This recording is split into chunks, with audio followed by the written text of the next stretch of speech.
Prinsip dasar muamalah itu yang pertama adalah asal hukumnya boleh, kecuali ada dalil yang mengharamkannya. Dalam kaidah disebut dengan al-aslu fil muamalah al-ibahah illa ma dallal dalil ala khilafiha. Bahwa asal dalam muamalah adalah boleh, kecuali ada dalil yang mengharamkannya. Berbeda kaidah dalam ibadah. Al-aslu fil ibadah at-tahrim illa ma dallad dalil ala khilafiha. Asalnya dalam masalah ibadah itu haram, ya, kecuali ada dalil yang membolehkannya. Itu kaidah yang sering kita dengar barangkali ya, bahwa dalam ibadah itu asalnya haram, kecuali ada dalil yang membolehkan. Tapi dalam muamalah asalnya apa? Boleh, kecuali ada dalil yang mengharamkan. Itu sudah kita sampaikan pada kajian yang lalu. Kemudian prinsip dasar yang kedua, Bapak Ibu rahimahullah, adalah dalam muamalah itu harus berpedoman kepada ketentuan halal dan haram. Ini yang membedakan barangkali antara muamalah dalam perspektif Islam dan muamalah konvensional. Islam itu tentu harus ya berpedoman kepada ketentuan apa? Halal dan haram. Tidak boleh dalam tadi mendapatkan harta, mengembangkan harta itu ya bablas gitu. Tidak berdasarkan rambu-rambu Allah dan Rasulnya.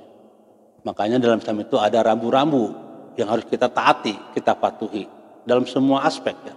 Terus dalam muamalah ya. Ada yang halal, ada yang haram. Nanti misalkan dan halal dan haram itu ada dua intinya kan. Ada haram secara zati atau halal secara zati, dan ada halal atau haram secara sababi. Yang dimaksud dengan halal secara zati itu adalah halal substansinya, materinya, ya, atau barangnya. Demikian pula haram itu juga ada dua tadi kan, haram secara zati itu substansinya, ya, materinya. Seperti misalkan ya ketentuan halal dan haram ini kita lihat dalam surah Al-Baqarah ayat 168. Apa? Surah Al-Baqarah ayat 168. Itu diantaranya ya, di mana Allah berfirman, ya ayyuhan nas kulu mimma fil ardi halalan thayyiba. Wahai manusia, makanlah apa-apa yang ada di bumi ini dengan cara yang halal ya, dan yang thayyib. Wala tattabi'u khutuwatis syaitan innahu lakum aduwwum mubin. Jangan engkau mengikuti langkah-langkah syaitan, karena syaitan adalah musuh yang nyata bagimu.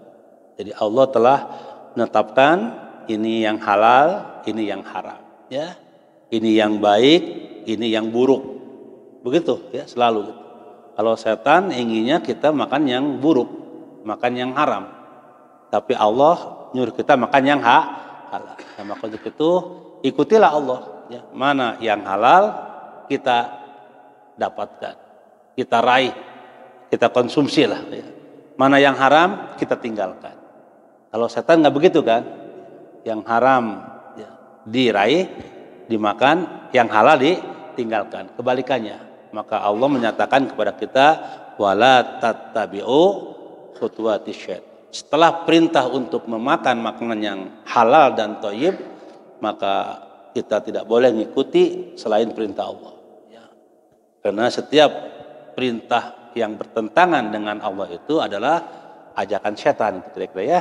Maka jangan kau ikuti ajakan setan, langkah-langkah setan ya, perilaku setan, karena itu adalah musuh yang nyata bagimu. Ini ayat berkenaan dengan ya, bahwa di dalam kita ya mendapatkan sesuatu harta ya, atau mengembangkannya harus berpedoman kepada halal dan toy. Dan tidak boleh kita berpedoman kepada yang haram, yang haram atau yang tidak baik. Nah kemudian di dalam saya sampaikan ada dua macam kan, ada yang zati, ya, itu diantaranya pada surah Al-Baqarah ayat 172 kan, dan 73 lah. Ya. Al-Baqarah 173 itu yang haram zati ya, diantaranya. Kalau berfirman di situ ya innama harrama alaikumul maitata wad dama walahmal khinzir wa ma uhilla bihi ya li ghairillah faman iturra ghairu bagin wala adin fala itsma alai. Innallaha ghafurur rahim. Itu surah Al-Baqarah ayat 173 ya, 73 yang berkenaan dengan disebutkan beberapa contoh ya, makanan yang haram. Di antaranya adalah bangkai. Itu haram ya, itu tidak halal, berarti tidak boleh kita mengkonsumsi bangkai. Itu diharamkan oleh Allah. Yang kedua darah. Marus apa dulu ya namanya? Ya, darah ya. Darah itu ya. Ya, marus itu darah itu haram hukumnya ya. Walahmal khinzir, yaitu daging babi. Semuanya yang ada di babi itu haram kan. Baik untuk nanti di dalam tafsir ini apakah makan aja yang diharamkan atau memanfaatkannya kan itu kan.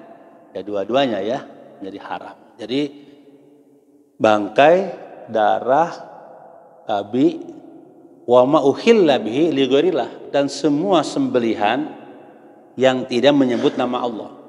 Ya, itu juga haram untuk dikonsumsi. Jadi kalau menyembelih binatang yang halal sekalipun, tapi ketika menyembelihnya tidak menyebut nama Allah, tidak pakai apa? Bismillahirrahmanirrahim itu ya, atau menggunakan selain Allah sebelum menyembelih demi Lata dan Uzza gitu. Karena ada persembahan-persembahan dulu ya dalam masa jahiliyah itu, di menyembelih binatang dipersembahkan buat apa? Patung-patung atau dewa-dewa lah yang ada di sekeliling Ka'bah. Itu ada namanya Lata, Uzza dan Manat. Itu patung yang paling besar. Biasanya waktu itu orang Jawa itu kalau menyembelih suatu binatang itu dipersembahkan untuk patung yang besar itu. Nah itu haram itu hukumnya ya, mengkonsumsi makanan yang persembahan untuk apa? Ya untuk selain Allah lah ya, selain Allah. Karena kalau kita ini semuanya ya walaupun nanti menyembelih hewan kurban nanti kan itu untuk siapa? Untuk Allah. Untuk berkorban, mendekatkan diri kepada Allah Subhanahu wa taala. Maka setiap sembelihan yang dipersembahkan bukan kepada Allah ya menjadi haram untuk dikonsumsi. Bahkan kalau kita menyembelih hewan ya tidak menyebut nama Allah ya itu juga menjadi haram hukum. Itu surah apa tadi? Al-Baqarah ayat 173. Jadi haram atau halal jati atau haram jati ya. Ada yang kedua tadi halal sababi atau haram sababi ya, dua-duanya juga bisa gitu. Yang dimaksud dengan halal dan haram sababi itu adalah caranya, metodenya Pak sekali. Bisa saja ya substansinya halal. Barangnya halal. Tetapi karena cara mendapatkannya nggak sesuai dengan tuntunan Allah dan Rasulnya, itu menjadi haram. Ya. Dalam surah misalkan Al-Baqarah ayat 188 ya, itu ayatnya kan, apa Pak? Al-Baqarah ayat berapa? 188. Wala ta'kulu ya, atau ya ayyuhalladzina amanu la ta'kulu amwalakum ya bainakum bil batil wa tudlu biha ilal hukam litakulu fariqam min amwalin nasi bil itsmi wa antum ta'lam. Di situ Allah menyampaikan bahwa janganlah engkau memakan makanan dengan cara batil atau mendapatkan ya penghasilan, mendapatkan juga harta gitu kan, dengan cara apa? Batil. Bil batil itu artinya bitariqati ghairi syar'iyyin. Apa? Bitoriqati ghairi syar'iyyin. Dengan cara yang tidak sesuai dengan syariat. Apa contohnya? Contohnya misalkan asariqoh, mencuri. Qat'ul thariq, membegal. Sekarang di musim begalnya, merampok, ya, membegal, merampok, gosob, menipu, ya. Nanti banyaklah macam-macamnya, ya. Makanya nanti dalam kitab yang kita jadikan rujukan pertama dulu ada 16 kan, ya, yang hal-hal yang dilarang, yang batalah dalam transaksi itu, ya, yang dilarang, yang akan membatalkan transaksi, tidak boleh kan kita bertransaksi dengan 16 poin itu menurut Abu Bakar Al-Jazairi, ya, dalam kitabnya Minhajul Muslim, apa? Minhajul Muslim, pola hidup seorang muslim. Rahimakumullah, maka surah Al-Baqarah ayat 188 itu bahwa kita sebagai orang beriman tidak boleh mendapatkan harta atau mengkonsumsi makanan dengan cara yang tidak sesuai dengan syariat. Jadi dengan demikian maka halal atau haram itu ada dua macam. Ada tadi halal atau haram zati, ya, yang materinya itu halal. Apa yang halal kan banyak, ya. Oh, ini kan halal Pak nih, ya. Bisa diminum Pak nih. Saya diminum, saya contohkan Pak, ya. Bismillahirrahmanirrahim. Nggak pernah minum ini. Alhamdulillah. Nah, ada haram yang jatinya seperti khamar, ya, apa? Khamar. Tidak boleh itu diminumkan khamar. Tadi disebut dengan babi, ya. Ada juga tadi bangkai, darah, Pak, ya, gitu kan. Kalau dalam minuman khamar tadi kan surah Al-Maidah ayat 90.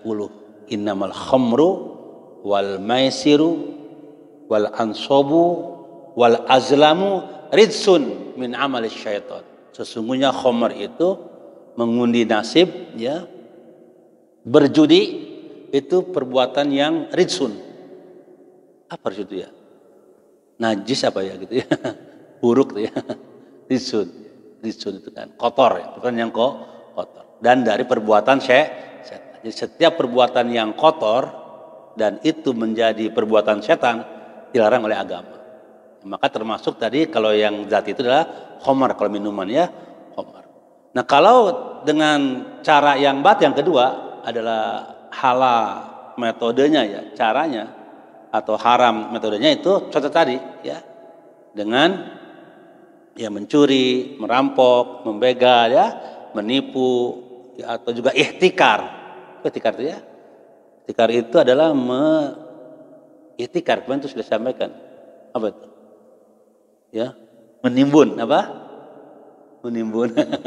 Jadi menimbun barang, ya, dia kumpulkan tuh barang di gudang, ya, sampai nanti harganya itu apa? Sampai langka di pasaran barang itu.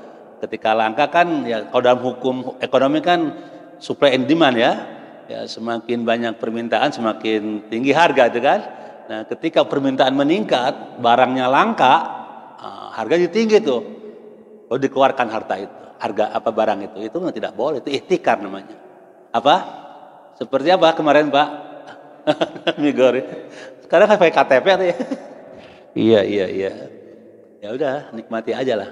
Bapak sekalian, itu ihtikar contohnya, ya, banyak contohnya, ya. Ada asariqoh, ada qat'ut thariq, ada al-ghosob, ada al-ghish, ada al-ihtikar dan lain sebagainya.